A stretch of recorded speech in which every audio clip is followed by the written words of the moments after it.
خود جناب ختیجہ کتنے سال کی تھیں؟ مختلف اقوال ہیں، جن میں سے ایک 40 سال، ایک 28 سال، زیادہ مشہور ہے 28 سال۔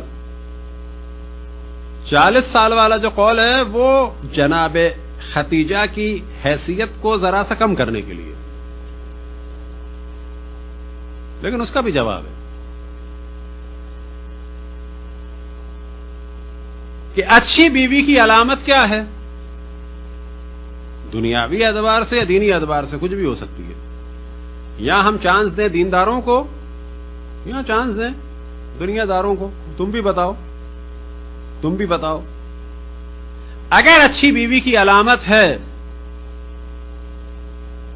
ایمان لانا، تو بلا شک سب سے پہلے اشرف الانبیاء پہ ایمان کون لائیں؟ جناب حضرت خدیجہ صلوات اللہ وسلم علیہ۔ سب سے پہلے ایمان کون لائیں؟ جناب خدیجہ سلام اللہ علیہ۔ البتہ ایک چیز کو ہم کلیئر کر دیں، جب کہا جاتا ہے کہ مولا امیر المومنین سب سے پہلے ایمان لائے، حضرت خدیجہ سلام اللہ علیہ پہلے ایمان لائیں، تو عام طور پہ ہمارے یہاں مومنین ہی پریشان ہوتے ہیں، کیا وہ پہلے کافر تھے؟ نا، ایمان واقعا پہلے سب سے پہلے وہ لائے، لیکن کافر بھی نہیں تھے۔ ایمان لانے سے کیا مراد ہے؟ پہلے وہ دین حنیف پہ تھیں، پہلے مولا امیر المومنین دین حنیف پہ یعنی دین ابراہیمی پہ تھے، کہ جس میں یہ پوری شریعت تھی، لیکن جس وقت اشرف الانبیاء نے اعلان کیا کہ میں اللہ کا نبی ہوں، ان کے اس اعلان کو فوراً ماننا یعنی ایمان لانا، یہ ایمان لانے کے بعد۔ بس یہ جو کہا جائے کہ مولا امیر المومنین ایمان لائے، تو فوراً بعض مومنین بھی کہتے ہیں کہ وہ پہلے بے ایمان تھے؟ نا، پہلے بے ایمان نہیں تھے معاذ اللہ، پہلے وہ معاذ اللہ کافر نہیں تھے، نا، پہلے دین حنیف پہ تھے، جناب ابراہیم کی شریعت پہ تھے، جو رسول اللہ جس دین پہ تھے اسی پہ تھے، جو اشرف الانبیاء کا عقیدہ تھا وہی مولا امیر المومنین کا جناب خدیجہ سلام اللہ علیہ کا عقیدہ تھا۔ ایمان لانے سے کیا مراد ہے؟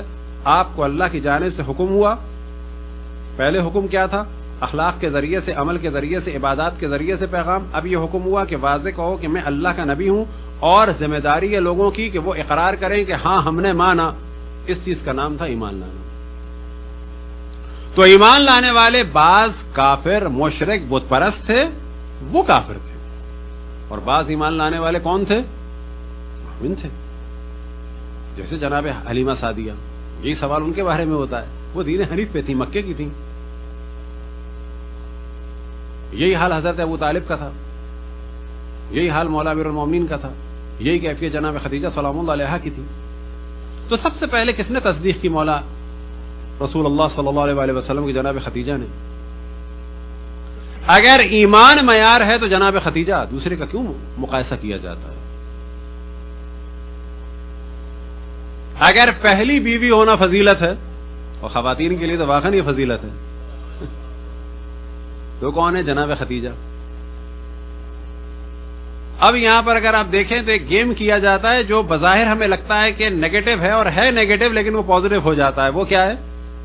وہ 40 سال کی تھی۔ ارے 40 کی نہیں تھی، 60 کی تھی۔ اب بولو کیا کرو گے؟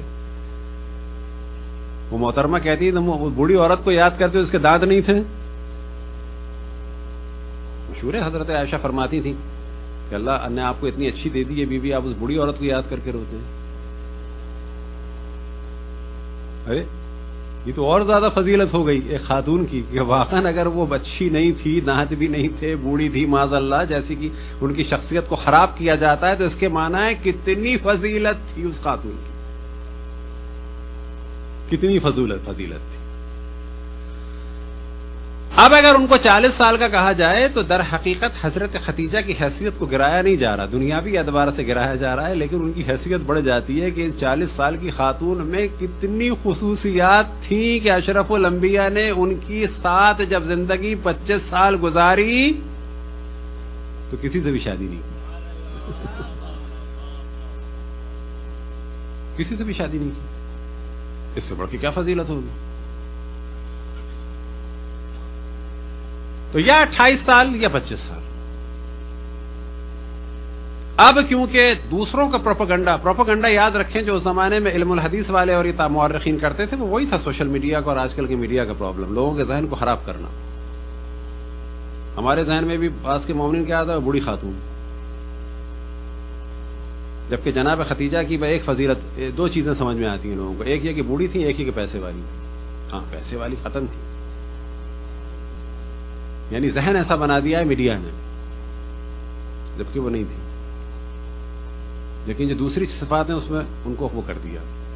مال دولت کی صفت تو اللہ کا شکر ہے کہ وہ چھپا نہیں پائے، لیکن آپ کو تعجب ہوگا علمی اعتبار سے، اخلاقی اعتبار سے وہ اس زمانے کے قریش میں برترین خواتین میں سے تھی، اور ایک خصوصیت ان میں تھی کہ وہ اپنے زمانے میں حسن و جمال میں بھی عرب کی خواتین سے بہت آگے تھی۔ حضرت خدیجہ سلام اللہ علیہ کی فضیلت تھی، حسن و جمال میں بہت آگے تھی۔ اور جو ہمارے یہاں روایات ہیں ان کے حساب سے ایک موضوع یہ ہے کہ کیونکہ ان کے چچا زاد بھائی ورقہ ابن نوفل عیسائی ہو گئے تھے اور عیسائی اور یہودیوں کی کتابوں سے آشنا تھے، اور وہ اشرف الانبیاء کے بارے میں بتا چکے تھے کہ اس قسم کا فرد یہاں سے ظاہر ہوگا، اور عیسائی اور یہودی آئے مکے مدینے کے پاس اس وجہ سے تھے کہ یہاں سے وہ ظاہر ہوگا، خصوصاً مدینے سے، کیونکہ مدینے میں ان کا اصل مرکز تھا۔ اب گو کہ وہ بعد میں مخالف ہو گئے۔ تو ہمارے یہاں بعض جو نتائج نکالے جاتے ہیں روایت سے وہ یہ کہ جناب خدیجہ سلام اللہ علیہا حتیٰ اگر 28 کی بھی تھی اور اگر شادی نہیں کی تھی، جو زمانے کے حساب سے لیٹ ہے، یا جو بعض جگہ بیان ہوا کہ خود وہ 25 سال کی تھی، یہ بھی لیٹ ہے، تو وہ در حقیقت اپنے چچا زاد بھائی کے بتائے ہوئے چیزوں پر انتظار کر رہی تھیں کہ نبی مبعوث ہوگا، اور ورقہ ابن نوفل بتا چکے تھے کہ وہ ایک قریش کی مالدار اور ان صفات کی خاتون سے شادی کرے گا۔ لہذا بعض جگہ نتیجہ نکالا جاتا ہے کہ جناب خدیجہ سلام اللہ علیہا انتظار فرما رہی تھی اشرف الانبیاء حضرت محمد مصطفیٰ صلی اللہ علیہ وآلہ وسلم کی بعثت کا۔ تو یا ان کی عمر 40 سال یا 28 سال یا اور بھی کم۔ تو سوال یہ پیدا ہوتا ہے اگر ایمان میں معیار ہے تو جناب خدیجہ، پہلی بیوی ہونا معیار ہے تو جناب خدیجہ، پہلی بیوی کی موجودگی میں شادی نہ کرنا اگر اچھی بیوی کی علامت ہے تو جناب خدیجہ،